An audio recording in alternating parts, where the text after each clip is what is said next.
Shalom, bertemu kembali dengan Ibu Henry Linda Simanjuntak dalam video pembelajaran pendidikan agama Kristen dan budi pekerti tingkat SMP kelas 8. Shalom anak-anak Ibu, selamat pagi.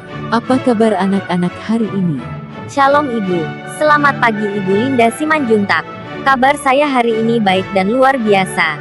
Shalom Ibu, selamat pagi Ibu Linda. Kabar saya hari ini baik dan luar biasa. Shalom Ibu, selamat pagi Ibu Linda. Kabar saya hari ini baik dan luar biasa. Anak-anak Ibu, sebelum kita memulai pembelajaran kita, marilah kita berdoa, mohon tuntunan dari Roh Kudus. Anak-anak Ibu, materi kita hari ini bab 12 dengan judul Bersyukur Bukan Sekedar Pasrah. Bahan Alkitab dari 2 Korintus 4 ayat 15 sampai 18. Indikator dari materi pembelajaran kita hari ini, yang pertama, menjelaskan pengertian bersyukur bukan sekedar pasrah. Kedua, menjelaskan perbedaan antara pengertian bersyukur sebagai suatu tindakan aktif dengan bersyukur sebagai sikap pasif. Yang ketiga, mempraktikkan bersyukur sebagai tindakan aktif. Anak-anak Ibu, pada pelajaran sebelumnya kita sudah membahas mengapa perlu bersyukur. Sekarang kita membahas mengenai apa yang diperlukan untuk bisa bersyukur. Secara lebih khusus kita akan mengupas bahwa bersyukur bukanlah sekedar bersikap pasif, pasrah menerima apa adanya, tidak bisa menyikapi secara berbeda. Jadi bersyukur adalah tindakan aktif, harus diupayakan sehingga diperlukan semangat untuk melakukannya. Silakan anak-anak Ibu membaca 2 Korintus 4 ayat 15 sampai 18. Sebab semuanya itu terjadi oleh karena kamu, supaya kasih karunia yang semakin besar berhubung dengan semakin banyaknya orang yang menjadi percaya, menyebabkan semakin melimpahnya ucapan syukur bagi kemuliaan Allah. Sebab itu kami tidak tawar hati, tetapi meskipun manusia lahiria kami semakin merosot, namun manusia batinia kami dibaharui dari sehari ke sehari. Sebab penderitaan ringan yang sekarang ini mengerjakan bagi kami kemuliaan kekal yang melebihi segala-galanya, jauh lebih besar daripada penderitaan kami. Sebab kami tidak memperhatikan yang kelihatan, melainkan yang tak kelihatan. Karena yang kelihatan adalah sementara, sedangkan yang tak kelihatan adalah kekal. Demikian Ibu Linda Simanjuntak. Terima kasih atas bacaan Alkitabnya, Nak. Dari ayat-ayat Alkitab, Rasul Paulus menegaskan bahwa kita tidak perlu khawatir tentang kefanaan kehidupan di dunia karena yang kita kejar adalah kehidupan kekal. Seruan ini nampaknya bertolak belakang dengan ajakan dalam iklan yang meminta setiap orang hidup untuk masa kini dengan cukup nyaman sehingga mendorong untuk hidup konsumtif. Hidup sebagai anak Allah adalah hidup yang penuh pertimbangan untuk masa depan, bukan sekedar untuk memuaskan keinginan pada masa kini.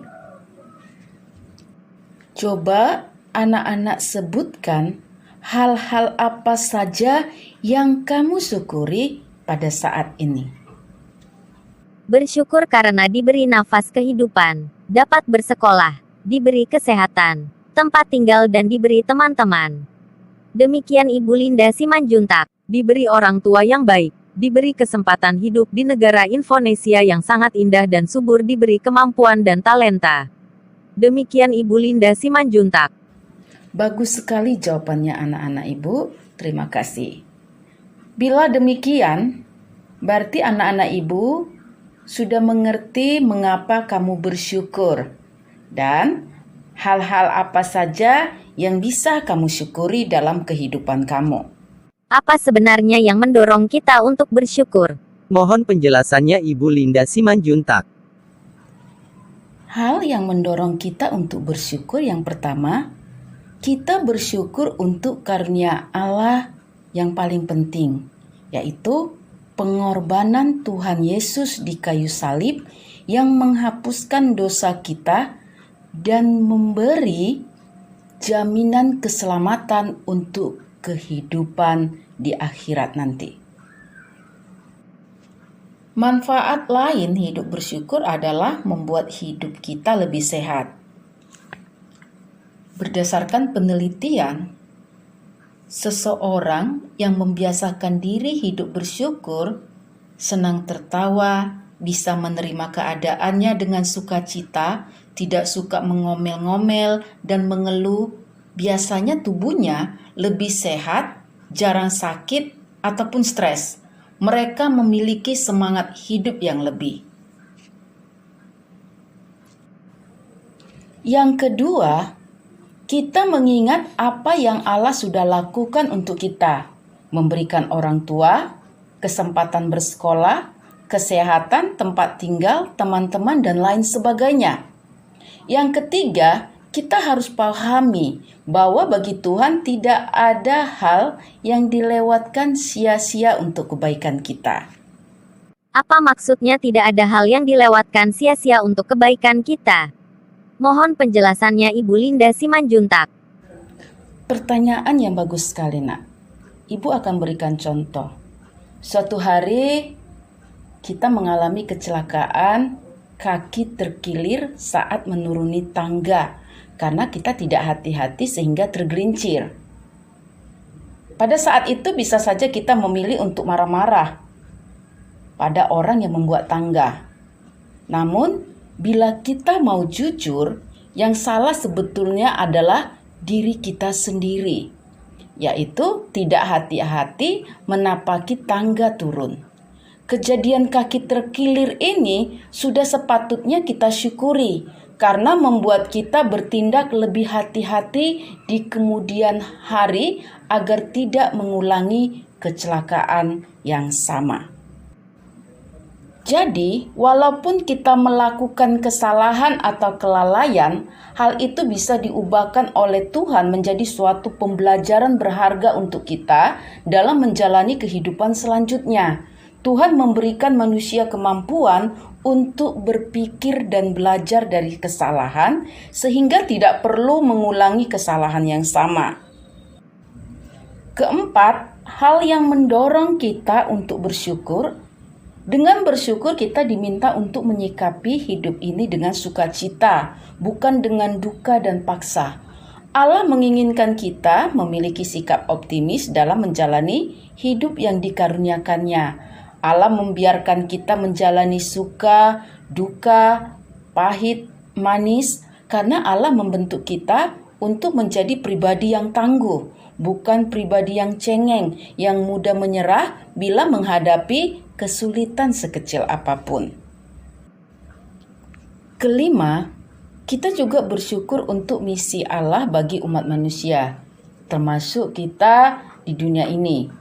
Pengalaman yang banyak menghasilkan kesan yang beraneka ragam, ternyata membuat kita lebih menghargai hidup yang dikaruniakan oleh Allah.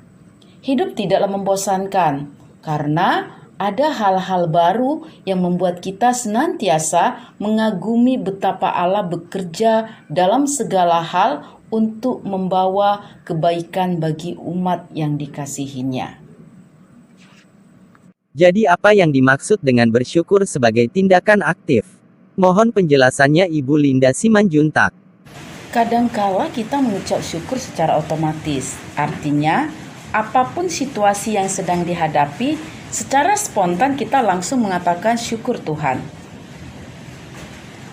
Sikap pasrah atau disamakan juga dengan sikap fatalistik, yaitu sikap menerima apa adanya. Bahaya dari sikap ini adalah tanpa melakukan apa-apa karena merasa tidak punya kekuatan. Kita tetap berharap pertolongan akan tiba dengan sendirinya. Tuhan tidak ingin kita bersikap pasif seperti itu.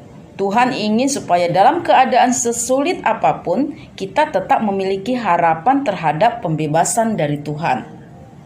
Jadi bersyukur bukanlah sekedar bersikap pasif, pasrah menerima apa adanya. Bersyukur adalah tindakan aktif karena diperlukan semangat untuk melakukannya. Kita tahu bahwa apa yang kita perlu dapat disampaikan kepada Allah yang Maha Tahu. Allah tidak menulikan telinga dan membutakan mata melihat kesusahan yang kita alami. Allah menyiapkan pertolongan tepat pada waktunya. Namun Allah menunggu apakah kita sungguh-sungguh meminta pertolongannya dan bersandar pada kuasanya. Pada saat kita menunjukkan sikap bergantung pada Allah dalam situasi sulit, orang-orang sekitar kita akan melihat bahwa sumber kekuatan kita adalah dari Tuhan sendiri. Rasa syukur yang kita naikkan pada situasi sulit ini bukanlah karena kita bertindak emosional, melainkan karena menyadari bahwa Allah tetap bekerja dalam situasi sesulit apapun. Karena bagi Allah tidak ada yang mustahil. Lukas 1 ayat 37.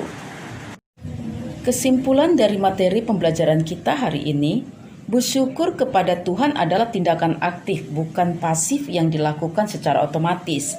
Untuk itu kita harus sungguh-sungguh memahami mengapa perlu memelihara sikap bersyukur. Kita bersyukur karena memiliki Tuhan Yesus sebagai juru selamat kita, dan Dia memelihara kita dengan sungguh baik. Menceritakan pengalaman bagaimana Tuhan memelihara kita akan membawa orang lain juga belajar untuk hidup bersyukur.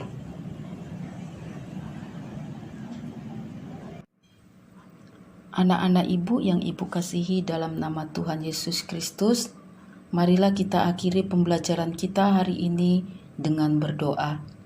Terima kasih Tuhan karena kasih-Mu tidak pernah meninggalkan kami. Meskipun ada banyak kesulitan yang kami hadapi dalam hidup kami, Engkau tetap menemani kami dan menguatkan kami.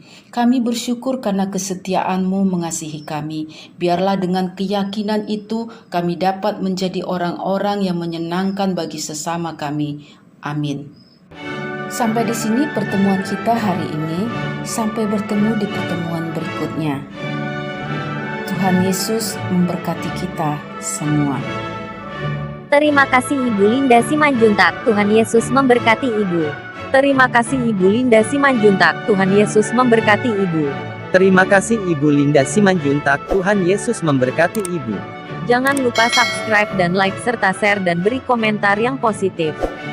Terima kasih sudah menonton video pembelajaran ini, semoga bermanfaat dan jadi berkat bagi semua.